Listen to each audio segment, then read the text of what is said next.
What up, people? Welcome to another edition of WWE WrestleMania Memories, hosted by yours truly, the one and only Mike Steph, best in the world at what he does. This episode, we will be talking about WrestleMania 23. Yes, WrestleMania 23 emanated from Ford Field in Detroit, Michigan, in the year 2007.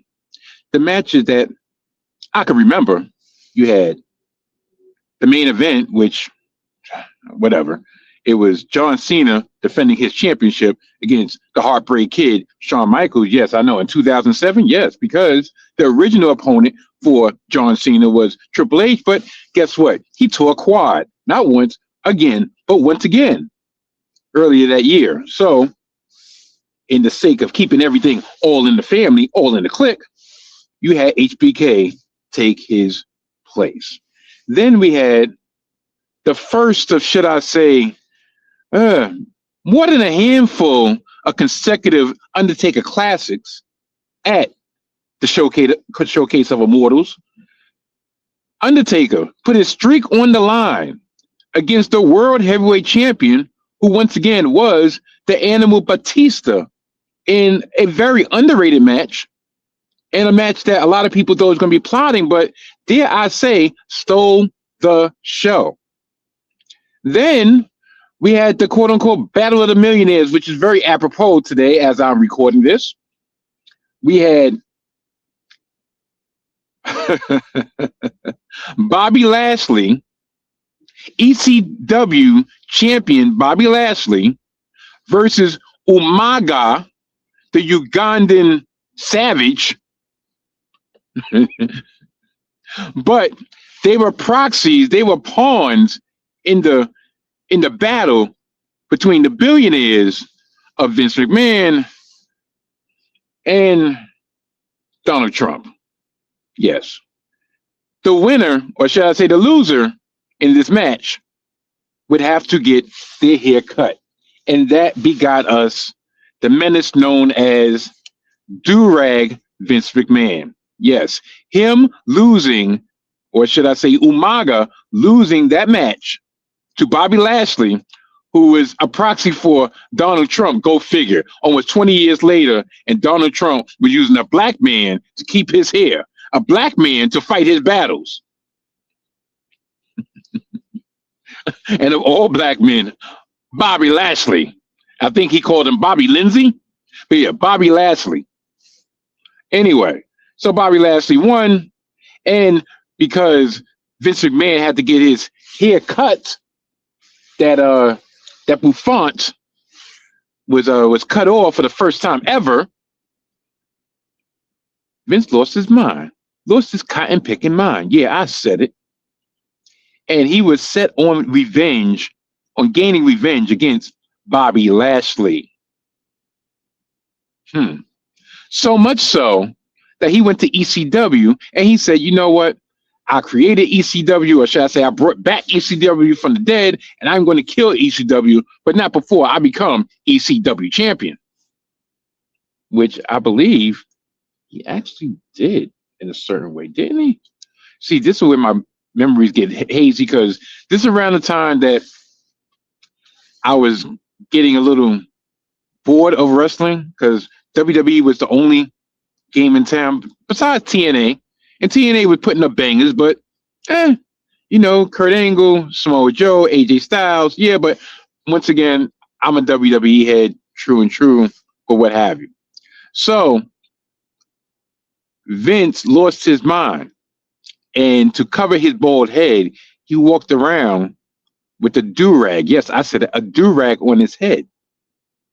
And this is right around the time when Vince McMahon, because he thought he was a brother, because he thought he was down with the people, down with the culture, and because nobody really checked him like they should have, he actually uttered the N-word on TV. He went up to John Cena, and John Cena, to a certain degree, was acting like a wigger with, Dr. Thugonomics, even though he was starting to really shed that image to become more of a Marine. salute. No more chain gang, more C Nation.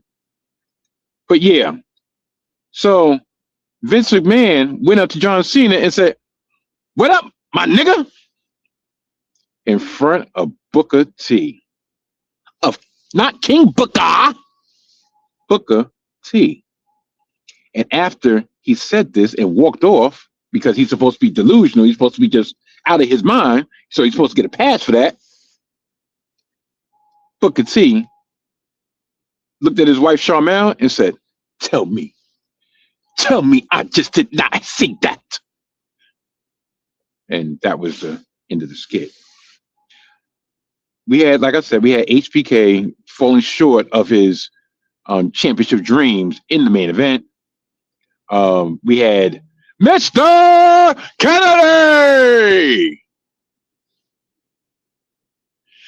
Kennedy win the Money in the Bank contract, and he was slated to be the next WWE champion, or at least a world heavyweight champion, before this is right before a scandal came out, such as Chris Benoit, he who shall not be named, that I just named. So this is right around the time where he got injured, but they thought his injury was more severe than it actually was. So they transitioned the Money in the Bank contract to Edge, and of course Edge cashed in. And then when Mr. Kennedy was slated to come back, he got popped for 30 tests. He got popped for steroids. So that was the end of Mr. Yeah, you get the point. That was the end of his push. Then what else? Darn, there was something else on that. Darn, I'm really forgetting. But like I said, you have Vincent Trump, which I want to get political on here so much, but I'll choose to do that at a later time. You had Cena retaining, and then you have Batista actually losing his his World Heavyweight Championship to the Undertaker. Undertaker streak still undefeated, and in front of a quote unquote sold out Ford Field, over 80,000 people crammed into Ford Field to see a kind of mediocre WrestleMania, all things considered. You had MVP win, yes, Montel Ventavious Porter win the U.S. Championship from he who shall not be named, who I named earlier, who is Chris Benoit. And he held that championship for almost a year. Yeah, MVP. I'm coming. Nobody can stop me. Nobody can hold me. Nobody. I'm coming. You know how many double entendres that is? I'm coming. Nobody can stop me. Nobody can hold me. Nobody can. I'm coming. Anyway. Yeah. Very short WrestleMania memories this week. This episode, because we're going to get into WrestleMania 24 in our next edition, coming from Orlando, Florida, in which this was the beginning of WWE's HD, yes, high definition era. Also, the beginning of my era of trying to skirt around paying $40 a month, $40 for WrestleMania, and trying to watch it via YouTube, this new phenomenon on the internet. And I'm going to tell you, if I remember exactly how that endeavor ended up happening. So with all that being said, I'll catch y'all later. Goodbye.